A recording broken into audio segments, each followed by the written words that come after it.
Annonceurs, entrepreneurs, promoteurs et chefs d'entreprise, choisissez dès à présent votre meilleur partenaire média, Ideal Production. Ideal Production est basé à Cotonou au Bénin. Ideal Production, le partenaire exclusif de Sika TV en Afrique.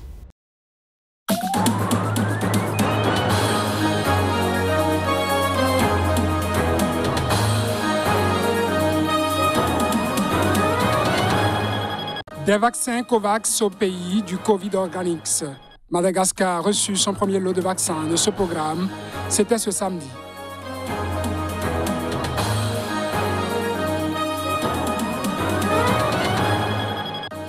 Une population largement vaccinée, mais une hausse des cas de contamination. Un contraste qui inquiète aux Seychelles. Il y a quand même de l'espoir, selon le ministre des Affaires étrangères.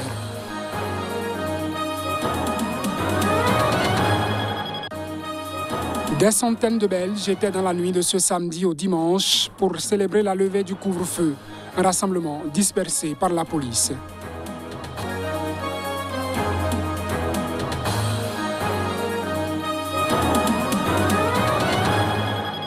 Et voilà pour quelques-uns des titres à développer dans ce journal. Bonsoir mesdames, messieurs et bienvenue. Madagascar a reçu samedi ses premiers vaccins anti-Covid-19. C'est à travers le programme COVAX soutenu par l'ONU après des mois de déni de la gravité de l'épidémie par les autorités malgaches. Précision. Une première cargaison de 250 000 vaccins Oxford AstraZeneca est arrivée le 8 mai à Madagascar, accueilli par une délégation de responsables des Nations Unies et du gouvernement. Je rappelle encore une fois que le mécanisme COVAX est un mécanisme qui donne des vaccins gratuits, donc c'est un jour important. Et pour nous, à chaque fois qu'on introduit un vaccin dans un pays, pour nous, c'est célébrer la vie, c'est sauver des vies, et nous sommes heureux aujourd'hui.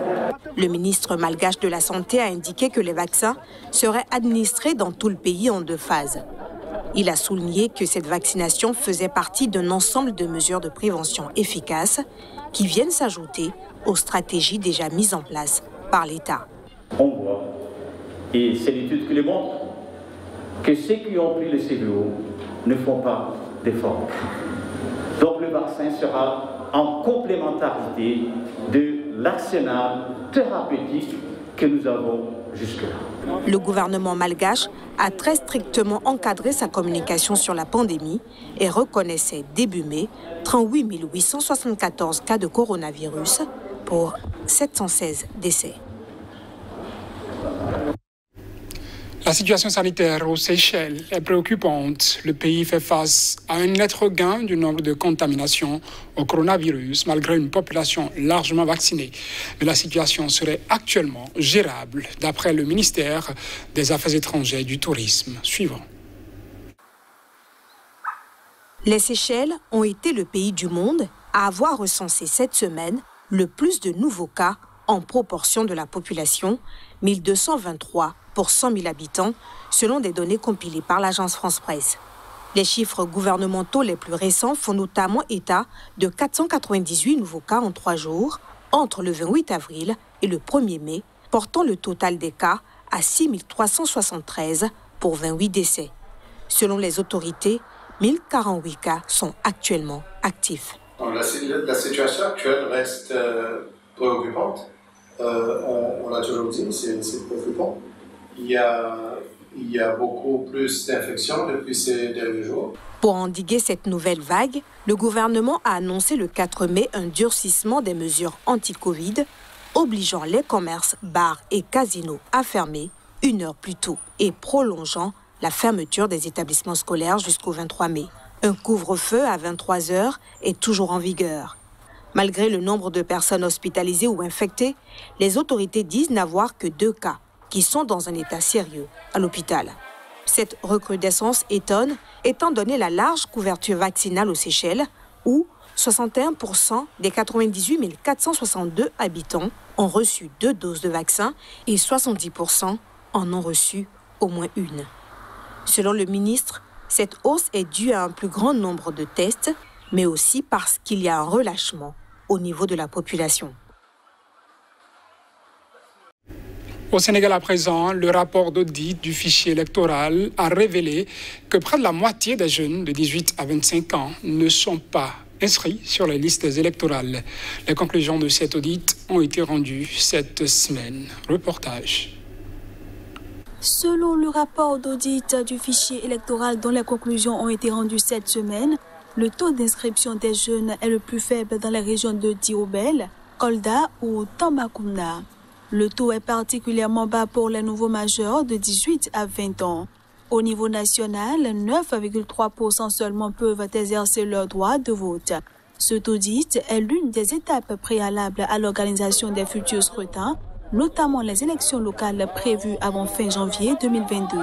Mais pour l'opposition, le fichier actuel ne reflète pas la démographie du pays. Pour Tieno Souleymane Diop Niang, du think tank Lex Africa, il y a un déficit de maillage du territoire. Pour lui, c'est la durée des inscriptions qui est très courte. Il y a aussi un déficit d'information. Les jeunes ne savent pas où aller. Il suggère donc qu'il faut changer de stratégie, aller dans les écoles, trouver les jeunes là où ils sont, leur expliquer l'importance d'aller voter pour investir l'espace public. Pour les auteurs du rapport, cette sous-représentativité des jeunes constitue la principale insuffisance relative à l'inclusivité du fichier électoral. Un poste pour l'ancien président ghanéen en Somalie. L'Union africaine a nommé John Mahama au poste de haut représentant pour la Somalie, un pays plongé dans une profonde crise politique depuis l'annonce le 12 avril de la prolongation pour 2 ans du mandat du président. Nommé haut représentant pour le volet politique de la Somalie, l'ex-président ghanéen Mahama travaillera avec les parties somaliennes pour parvenir à un compromis mutuellement acceptable vers une résolution globale pour la tenue d'élections dans les plus brefs délais, a affirmé un communiqué de l'Union africaine. Dans ce texte, le président de la Commission de l'Union africaine, Moussa Faki, appelle les parties prenantes somaliennes à négocier de bonne foi dans la recherche d'un règlement inclusif de la crise électorale. Cela doit ouvrir la voie à un gouvernement démocratiquement élu, doté de la légitimité et du mandat nécessaire pour résoudre les problèmes politiques et constitutionnels en suspens qui constituent une menace pour la stabilité du pays et de la région, ajoute-t-il. La Somalie traverse depuis plusieurs semaines une profonde crise politique déclenchée par l'annonce le 12 avril dernier de la prolongation pour 2 ans du mandat du président Mohamed Abdullahi Mohamed Farmajo, arrivé à échéance le 8 février sans que des élections aient pu être organisées. Cette décision a été condamnée par l'opposition somalienne et la communauté internationale. Dans un geste d'apaisement, le président Farmajo a chargé le premier ministre Mohamed Hussein Roble d'organiser des élections dans les meilleurs délais après les affrontements armés entre forces gouvernementales et combattants pro-opposition. Les centaines de combattants pro-opposition qui contrôlaient depuis le 25 avril certains axes et quartiers de Mogadiscio se sont retirés ce vendredi après un accord conclu entre l'opposition et le gouvernement. John Mahama, président du Ghana entre 2012 et 2017, aujourd'hui âgé de 62 ans, arrivera en Somalie dans les prochains jours. Au Tchad, de premières violences sont intervenues ce samedi en plusieurs points de N'Djamena, la capitale bien sûr. Des sources évoquent des blessés, des tirs à balles réelles, plusieurs arrestations également. Ces violences interviennent alors que les autorités militaires ont interdit ce vendredi les rassemblements prévus par Wakit Tama, une coalition de partis d'opposition et de représentants de la société civile. La police tchadienne a dispersé ce samedi à coups de gaz lacrymogène quelques manifestations sporadiques de dizaines de personnes à l'appel de l'opposition et de la société civile à N'Djamena contre la junte qui a pris le pouvoir après la mort du président Idriss Déby Itno. Des témoins parlent de tirs à balles réelles et à bout portant. 2 blessés ont été transférés à l'hôpital et il y a eu 9 arrestations selon des responsables du mouvement Wakit Tama. Dans le 6e arrondissement de N'Djamena, dans le sud de la capitale, la police a fait usage de gaz lacrymogène pour disperser une tentative de rassemblement sur la place First Africa. Les forces de l'ordre sont massivement déployées dans les rues de la capitale. Un petit groupe de manifestants a brûlé des drapeaux français dans le 5e arrondissement, dans le nord de la capitale. Oui à un pouvoir civil ont écrit sur une pancarte des manifestants. D'autres rassemblements sont signalés dans d'autres quartiers de N'Djamena, à Walia, à Atron, avec également des tirs de lacrymogènes. La marche initialement prévue et officiellement interdite, mais tolérée selon les déclarations ce vendredi soir du porte-parole du gouvernement, ressemble finalement à la journée du 27 avril, avec des mouvements épars réprimés dans la violence. Depuis la mort du président Idriss Déby Itno, son fils Mahamat Idriss Déby a dissous l'Assemblée nationale et s'est arrogé le titre de président de la République. Le nouvel homme fort du pays est entouré de 14 généraux, tous fidèles à son père.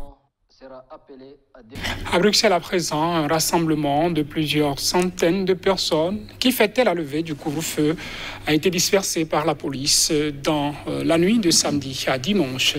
La situation a provoqué quelques incidents selon les forces de l'ordre. Les détails. Une foule de jeunes s'est amassée sur la place Flagey, un lieu habituel de rassemblement, au premier jour de la réouverture des terrasses dans le pays. 3 personnes ont été arrêtées au cours de la dispersion, vers 1h30, selon un porte-parole de la police. Un participant a été blessé à la tête par un projectile, de même qu'un policier, touché par les éclats de vitre de sa voiture, contre laquelle avait été jeté un objet. Les forces de l'ordre ont fait usage d'un canot à eau pour faire partir les quelques 500 personnes encore présentes sur les lieux, malgré les appels des autorités.